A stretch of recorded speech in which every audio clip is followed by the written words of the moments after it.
Competitive exams are like war. Every extra edge matters. The entrance exams for IIMS CAT have become one of the toughest worldwide, with just 1% of the people, or probably less, qualifying for these. Welcome to Topper Videos. Here we will help you get that extra edge by getting guidance from the toppers. I, Vikram, am a graduate from IIM Calcutta. I have also been fortunate to be on the interview panel of one of the IIMs. The first person we are meeting personifies the MBA dream. He successfully graduated from the IIM and has got campus offers, which is the highest Indian offer as well as the highest overseas offer, including the dream offer McKinsey. Let me introduce you to Ranveer Singh.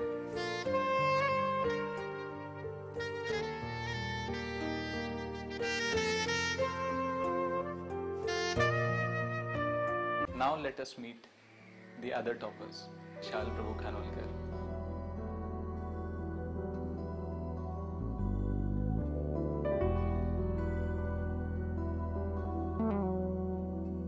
I introduce you to Madhuri Iyer.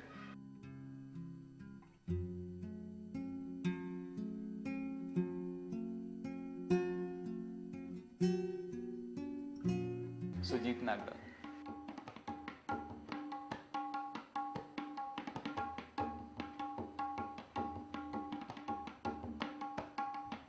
Next, I introduce you to Kiren Tanna.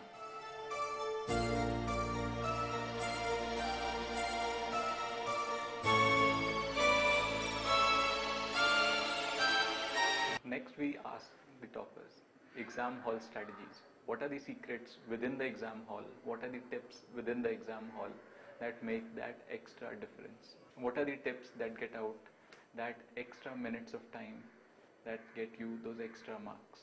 Basically, I used to start off a problem, look at it, within 10 seconds if I did not know what to do, then I would go to the next question. Okay, if I did know what to do and within a minute I was not getting anywhere, I would drop it. Okay. So I think, realizing when you should quit a question is the key. The first and foremost strategy, exam strategy I would say, is to keep your calm, is to control your nerves and keep your calm. Because typically what happens with the CAT is, the hype surrounding the exam is so much. The number of students giving, this year we had almost 1.5 lakh students giving the CAT. And the competition is so fierce. I mean, you're competing with IIMs and CA gold medalists and people who are toppers in their universities. So the competition is so much that the situation really gets to you. The minute you get the paper, and if you read something new in the paper or if there are some new instructions, then students tend to get very nervous. And in that nervousness, they tend to lose out. So the first and foremost thing you need to train yourself to do is to keep your calm. And calmly go through the paper, analyze the paper, see the section, see the distribution of marks, and then decide upon a strategy. First of all, the CAT 2005, the format was extremely different from the other tests that we had leading up to that. So the first thing was to keep you cool in terms of a new pattern. You cannot be ruffled by a new pattern. You need to keep calm. You need to be sure that the preparations that you've done will stand you in good state, no matter what is thrown up at you. The exam rule: keep your cool. Patterns change. Exam is getting more and more unpredictable. You need to keep your cool.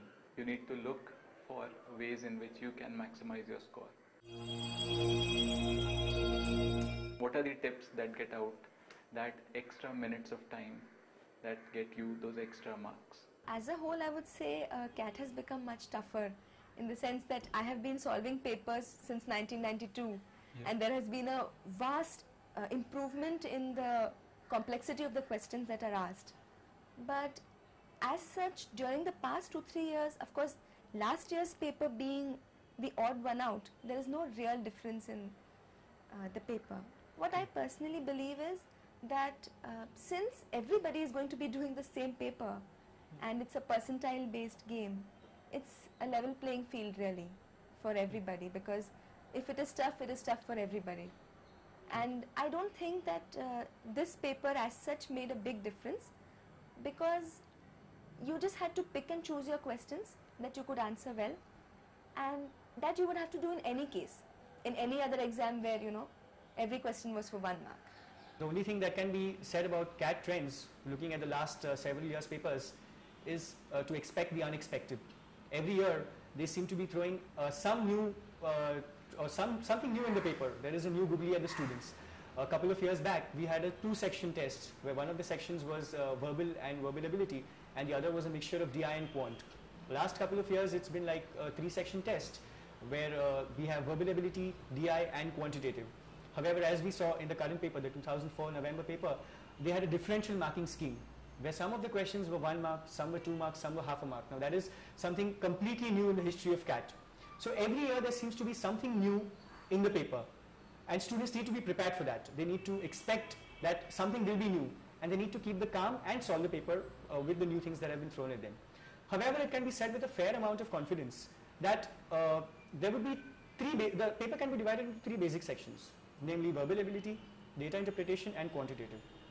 Now, as far as verbal ability goes, approximately 50 to 60% of the questions are based on reading comprehension. Again, in reading comprehension, in last year's paper, they had a poetry for reading comprehension. Now, that was something totally new. As far as the rest of the paper is concerned, it consists basically of questions on verbal ability, grammar, and vocabulary. Coming to DI, more or less about 60 to 70% of the paper again is based on graphs or some kind of data and questions which require the student to extrapolate information from the given graphs or data or whatever. The rest of the paper normally consists of a few questions on data sufficiency and puzzles, which could be just logic puzzles or the typical analytical type of questions. And coming to maths, as we saw this year's paper, there were about say 60% of the questions, 60-70%, which were single mark questions, 1 question for 1 mark. Whereas there were the remaining 30% were slightly tougher questions, but they were 2 mark questions. Now, approximately it can be said that there are say 50 to 60 questions in the quantitative section. But then as far as the trend goes, it all depends on particular year. The pattern is extremely unpredictable. You should not go with a set pattern in mind that if this comes then I'll be doing this. You should understand what your strong points are, what will stand you in good stead even in a varying pattern, and stick to that. Stick to the basics. Don't have a extremely preset mind of order of sections also. You should be able to change your strategy on the fly. That is what I would recommend anyone.